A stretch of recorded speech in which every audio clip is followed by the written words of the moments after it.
locally here in Detroit recently, the Archbishop dismissed 3 seminary professors for, apparently there was no public comment, but apparently because of comments they made about the late Pope Francis questioning his teaching. And I've looked into this a little bit, and I'm a little taken back by the dismissals because none of the comments that they made publicly seemed to be, in dissent or heresy. It was, one of them was really about the doctrine of hell. Pope Francis had made some comments about he had hoped that hell was empty, and when he was asked for clarification, there really wasn't much clarification. So what is the view of apologists? I don't speak for all apologists.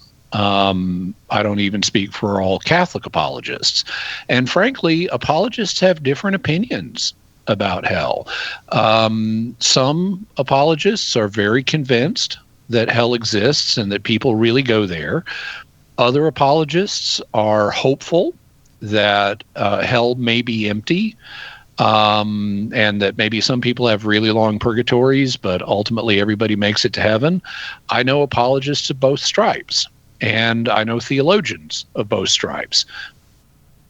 In terms of the ultimate population of hell, this is something that I would point Steve and other interested parties to a work that was written by Cardinal Avery Dulles a number of years ago called The Population of Hell. And he goes through the various arguments of those who are convinced that hell is real and that people really go there. He also goes through the arguments of what are sometimes called hopeful universalists, meaning people who would say, well, I can't assert that hell is empty, but I could hope that hell is empty.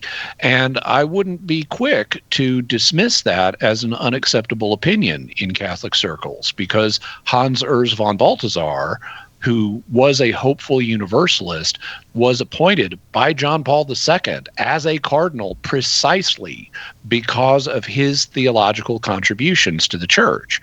So when you have John Paul II appointing someone as a cardinal because of his theological contributions, and one of his ideas is hopeful universalism, that means we shouldn't be too quick to say, oh, this is incompatible with the Catholic faith.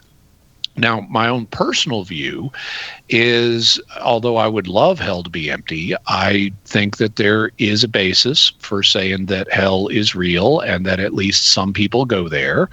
I'm cautious about who that is, as both John Paul II and Benedict XVI said the church has not taught any specific individual is in hell, not even Judas.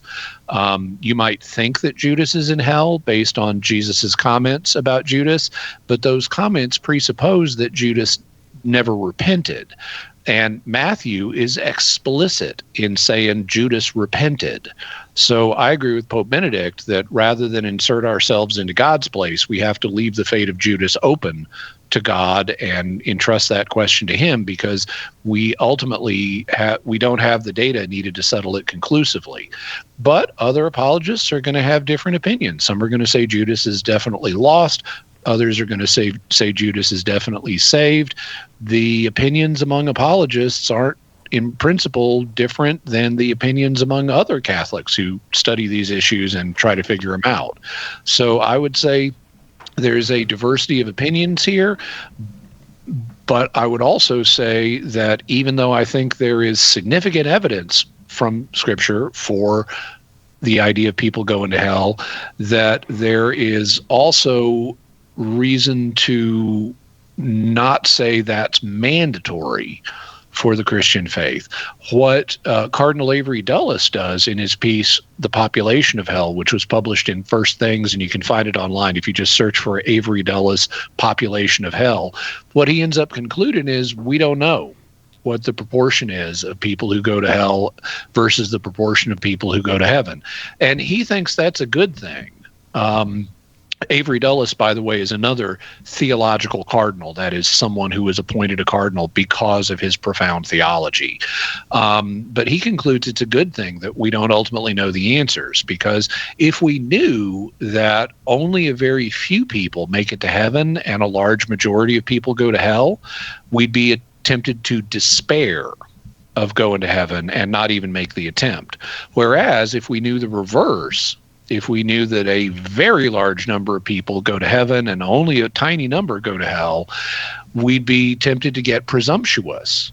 And it's neither good for us to be presumptuous nor to despair. So actually not knowing the answer to this question provides a kind of healthy motivation for us to take the possibility of being lost seriously and thus avoid mortal sin, while simultaneously not being tempted to utterly despair and give up. Steve, thank you very much for the question. I hope that was a helpful answer to you. Lines full. Off we go now to Cleveland, Ohio, where Caden is listening on AM 1260 Dollar.